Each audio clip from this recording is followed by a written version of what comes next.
Hi friends, நான் உங்கள் தினகர். டே 5 இன்றைக்கி எவ்வளோ ஆர்டர் ஏர்ன் பண்ணுறான்னு பார்க்கலாம். இன்றைக்கி நான் எப்பவுமே மார்னிங் ஒர்க் பண்ணுறேன் வேறு இடத்துல. சண்டேஸில் எப்பவுமே எனக்கு ஆஃப் டே தான். ஸோ அதனால் நான் இன்றைக்கி ஈவினிங் சீக்கிரமாகவே ஆரம்பிச்சிட்டேன். எவ்வளோ ஆர்டர் வந்திருக்குன்னு பார்க்கலாம். ஓகேங்களா, எடுக்கணும்னு பார்க்கலாம்.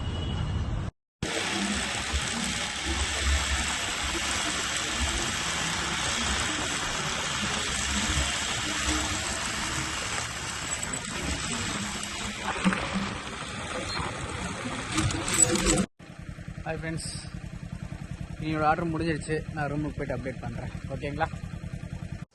ஹாய் ஃப்ரெண்ட்ஸ், இன்றைக்கின்னு பார்த்து மொத்தமாக 13 ஆர்டருக்கு 838 ரூபா ப்ளஸ் இன்சென்டிவ் ஒரு 250 ரூபா, மொத்தமாக சேர்த்து 1088 ரூபா. எனக்கு எப்போவுமே சண்டேஸில் ஆஃப் டே தான் டியூட்டி ஒர்க்கு. அதனால நான் ஈவினிங் சீக்கிரமாகவே ஸ்டார்ட் பண்ணிட்டேன். கிலோமீட்டர்னு பார்த்தீங்கன்னா எனக்கு 108 கிலோமீட்டர் ஓடி இருக்குது. அவ்வளோதான் என்னோடய வீடியோ. மறுபடியும் நாளைக்கு கண்டினியூ பண்ணிக்கலாம்.